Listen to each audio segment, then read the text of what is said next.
Hello and welcome back to Talk Lish, the podcast that gives you the tools, techniques, and motivation to transform your English skills. I'm your host, Mark. And I'm Sarah. It is so wonderful to have you with us today for what is going to be a very different and, I hope, a very inspiring episode. That's right. Usually, we focus on a specific skill, like ordering coffee or checking in at the airport. But today, we're pulling back the curtain and telling a story. More specifically, Sarah's story. The title of this episode is I Learned English with Podcasts, My Shocking Results, and we are not exaggerating. It sounds a bit dramatic, I know, but honestly, when I look back at where I started and where I am now, sitting here co-hosting an English learning podcast, the results are truly shocking even to me. My journey from a shy, frustrated beginner to a fluent and confident speaker was powered almost entirely by one tool, podcasts. And that's what we're unpacking today. This isn't just a story, it's a roadmap. Sarah is going to share her entire system, the phases she went through, the specific techniques she used, the mistakes she made, and the mindset that tied it all together.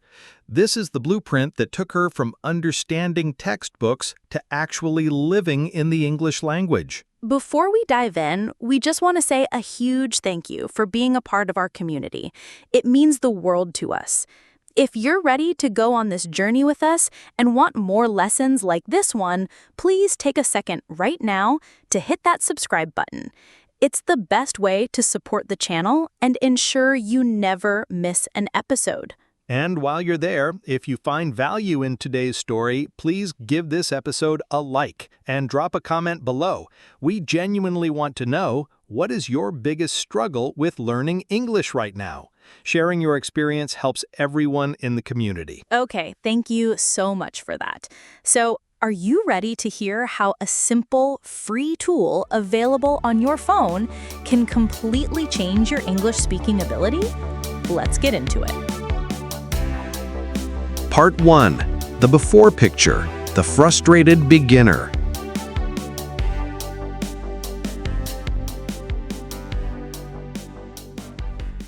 Okay, Sarah, to really understand the transformation, we need to understand the starting point.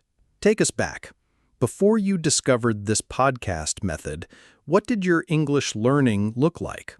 What were your biggest struggles?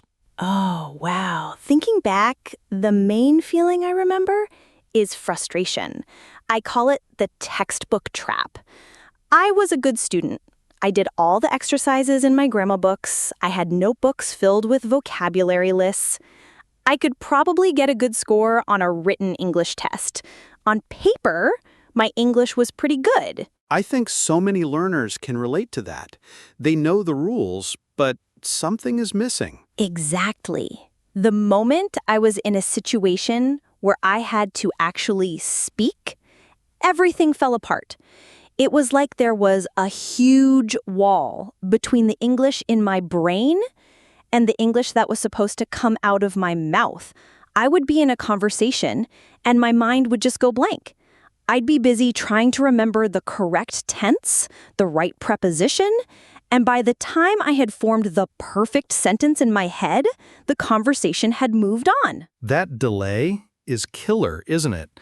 The fear of making a mistake slows you down, and then you lose the moment entirely. It's a terrible cycle, and the listening part was just as bad. I remember trying to watch English movies, and it felt like a wall of sound. The actors spoke so fast, they mumbled, they used slang I had never seen in my books. I could maybe pick out a few words here and there, but I had no idea what was actually happening. I felt completely overwhelmed and honestly, a little bit hopeless. I thought, I'm studying so much. Why can't I understand this? So the problem wasn't a lack of effort, it was that the method of learning wasn't preparing you for real-world English. Precisely. Textbooks teach you English in a sterile, perfect environment. But real English is messy. It's fast. It's full of connected speech, rhythm, and intonation that grammar books just can't teach you. My biggest struggle was that gap between knowing English and using English.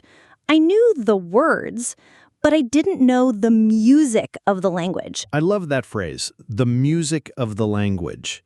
Can you expand on that? It's the rhythm, the stress, the rise and fall of the voice. It's how "what are you going to do" becomes "what you gonna do." It's the emotional context that's carried in the tone, not just the words. My learning was completely silent. I was reading and writing, but I wasn't listening or speaking. My ears and my mouth were completely untrained. So I was stuck. I had a lot of knowledge, but zero practical skill. And that is an incredibly frustrating place to be. Part 2, The Discovery, Why Podcasts Are the Perfect Tool.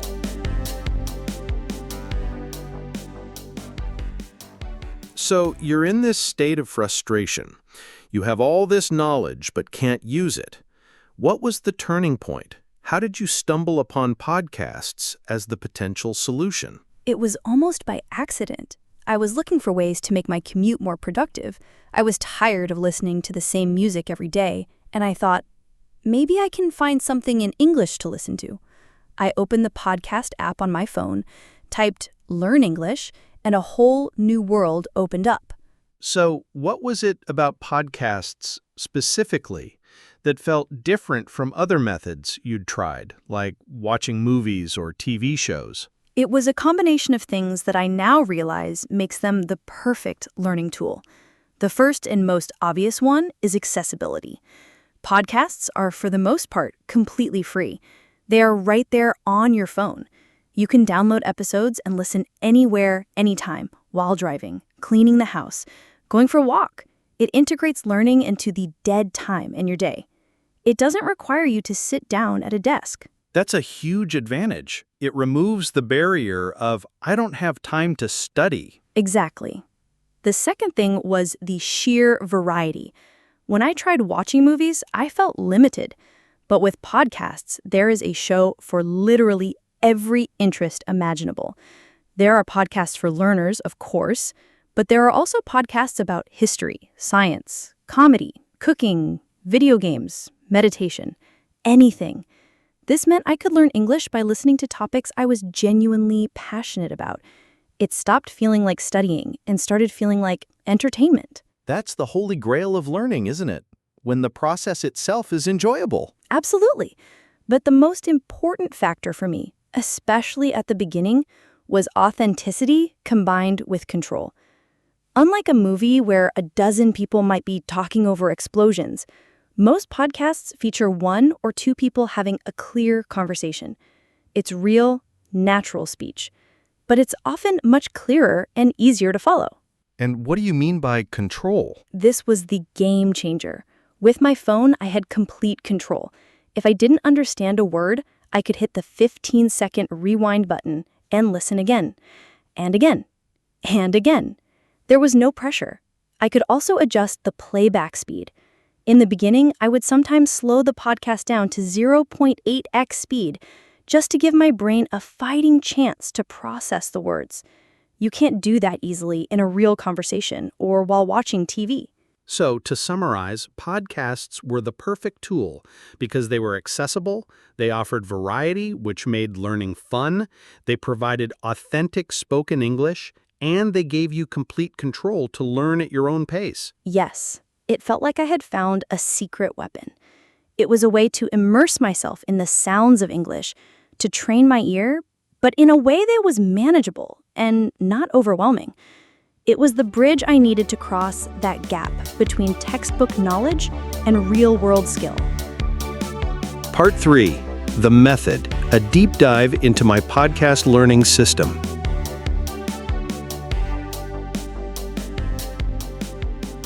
Okay, this is the core of the episode.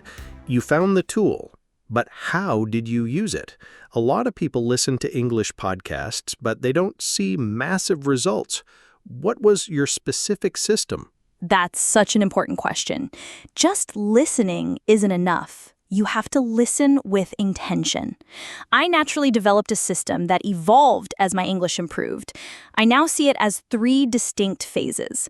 Let's call them the passive phase, the active phase, and the fluency phase. I love that. It's a clear progression. Let's start at the beginning. Tell us about phase 1, the passive phase. Who is this for, and what is the goal? The passive phase is for absolute and low-level beginners, A1, A2 level. If you're like I was and the sound of fast natural English is just an intimidating wall of noise, this is your starting point. The goal here is not comprehension. I repeat, you are not trying to understand every word. That's a huge mindset shift. So what is the goal? The goal is simply acclimatization. It's about getting your brain comfortable with the sounds, rhythm, and melody of English. It's like dipping your toes in the water before you try to swim. You are training your ear to hear English as a language with patterns, not just as random noise. So what kind of podcasts did you listen to in this phase? This is crucial. You have to choose podcasts made specifically for English learners. Shows like ours, Talk Lish, or others where the hosts speak slowly, clearly, and often explain key vocabulary. The content is designed to be accessible. Trying to listen to a podcast for native speakers at this stage would be counterproductive and just lead to frustration. And how did you listen? What did a typical study session look like in this phase? There was no study session. That's the beauty of it. I simply replaced the music I was listening to during my daily activities with these easy English podcasts. I listened while I was washing the dishes, folding laundry, driving to work, or going for a walk.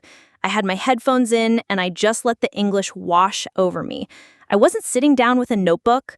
I wasn't pausing and rewinding. I was just listening passively. And how long did you stay in this phase? For a couple of months, probably, and slowly, something amazing started to happen. The wall of sounds started to break apart. I began to recognize individual words more easily. I started to notice the rhythm of questions versus statements. My brain was starting to build a map of the English soundscape without me even trying. This phase is all about building a foundation of comfort and familiarity. It's low effort, high reward, and it prepares you for the real work ahead. That's brilliant. It takes away all the pressure and makes the first step incredibly easy. So, once you felt more comfortable with the sounds of English, you moved into phase 2, the active phase.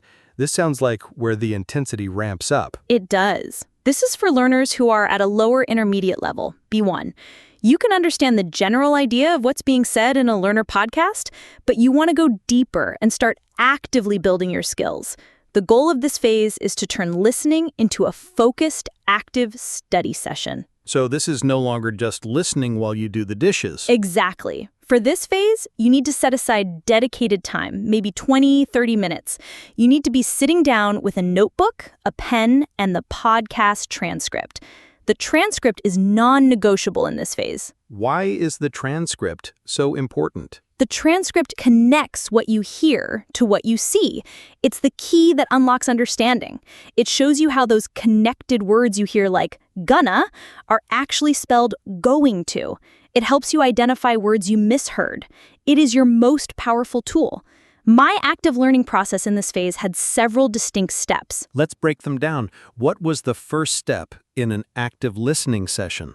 The first step was to listen to a short segment without the transcript. I'd choose just a small part of the podcast, maybe 2-3 minutes long. I'd listen to it once or twice and just try to get the gist of it. What is the main topic? I wouldn't worry about details, just the main idea. Okay, so a general overview first. What's next? The second step was to listen again, but this time while reading the transcript. This is where the magic happens. As I listened, I would underline any words or phrases I didn't know or any parts where the pronunciation surprised me. I would see a word on the page like interesting and realize that people don't say interesting with 4 syllables. They say interesting with 3 syllables. These little discoveries are gold. So you're actively connecting the sound to the text and identifying your knowledge gaps. Then what? The third step is what I call vocabulary mining. I would go back to all those words and phrases I underline. I wouldn't just look them up in a dictionary. That's too passive. I would create a dedicated podcast vocabulary section in my notebook. For each new word or phrase, I would do 3 things. Write down the word and its definition, Write down the original sentence from the podcast where I heard it. This gives me context. And write my own new sentence using the word. This is the most important part because it forces my brain to actively use the new vocabulary. That is so much more effective than just memorizing a list. You're forcing yourself to engage with the word on a deeper level. Can you give us an example? Sure. Let's say I heard the phrase, get the hang of it, in a podcast. I'd write, phrase, get the hang of it. Definition, to learn how to do something, to become comfortable with a skill. Original sentence, it was difficult at first, but I'm starting to get the hang of using the new software. And my sentence would be, learning to drive was hard, but after a few weeks, I finally got the hang of it. By doing this, that phrase became mine. It wasn't just something I had heard, it was something I had actively used. This is an incredible system. So after you've mastered for vocabulary, is there another step? Yes, the final and most crucial step for speaking practice, the listen and echo technique. This is a simplified version of shadowing. I would play one sentence from the podcast, hit pause, and then repeat the sentence out loud, trying my absolute best to copy the speaker's pronunciation, rhythm, and intonation exactly. I would do this for the entire 2-3 minute segment, sentence by sentence. So you're training your mouth to make the same sounds and rhythms you're training your ear to hear. Precisely. It builds muscle memory. It bridges that gap between understanding and speaking. It felt silly at first, talking to myself in my room, but this step alone was responsible for huge improvements in my pronunciation and fluency. I would do this whole active process, listen without transcript, listen with transcript, mind vocabulary, and then echo, with one short audio clip every day. This phase lasted for many months, and it's where I made the most significant, measurable progress. Wow, that is a comprehensive and powerful system. It's a lot of work, but it's clear why it produces results. So, what comes after you've mastered this? What is phase 3, the fluency phase? The fluency phase is for upper intermediate to advanced learners, B2 to C1. At this point, you understand most of what you hear in learner podcasts, and you're ready to start sounding more natural and thinking more spontaneously in English. The goal here is to move from repetition to creation. You're ready to start using native level content and engaging with it on a deeper level. So you're graduating from Learn English podcasts. Yes, this is the exciting part. You start exploring podcasts made for native English speakers on topics you love.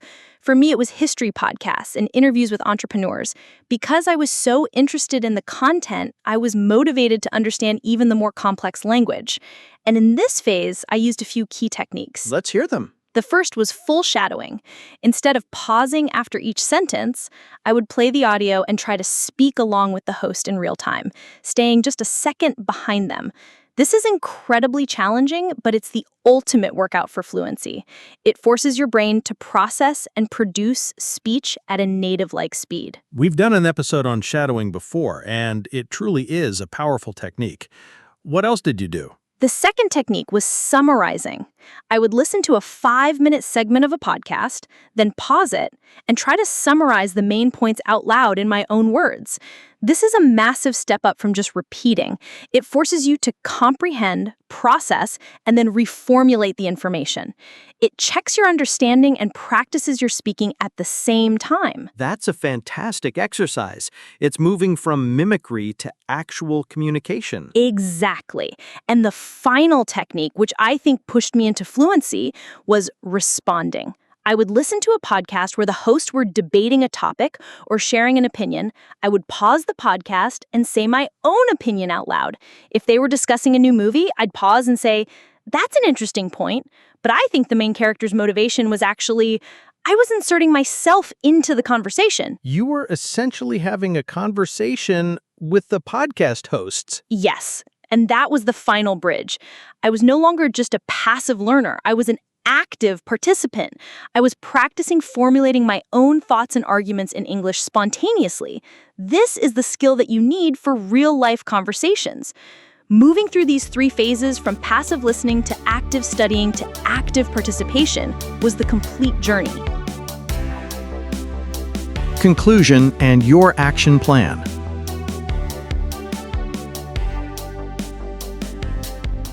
Sarah, your story is truly incredible, and the system you've laid out is so clear and practical. Thank you so much for sharing it with such honesty and detail. Of course. My hope is that someone listening today who feels as frustrated as I did will hear this and realize that fluency is not impossible. It just requires the right method and consistent effort. So, for our listeners who are inspired by this and want to start today, what is the one simple action they can take right after this episode ends? I want you to do 2 things. First, identify which phase you are in. Are you a beginner who just needs to get comfortable with the sounds? That's the passive phase. Are you an intermediate learner ready to study actively? That's the active phase. Or are you an advanced learner ready to engage with native content? That's the fluency phase. Knowing your starting point is key. What's the second thing? The second thing is to find one podcast that fits your level and your interests and commit to listening to it for just 15 minutes every day for the next week. That's it. If you're in the passive phase, just listen. If you're in the active phase, pick a 2-minute segment and try the method we discussed. The most important step is the first one. Start small, build the habit, and the results will come. A fantastic, achievable action plan. Thank you again, Sarah. And thank you, our wonderful listeners, for joining us on this special episode of Talk Lish. We truly hope you found this story helpful and motivating. Please don't forget to subscribe and leave us a comment to let us know your biggest takeaway from today's episode. Until next time, keep listening, keep practicing, and believe in your own transformation. You can do this.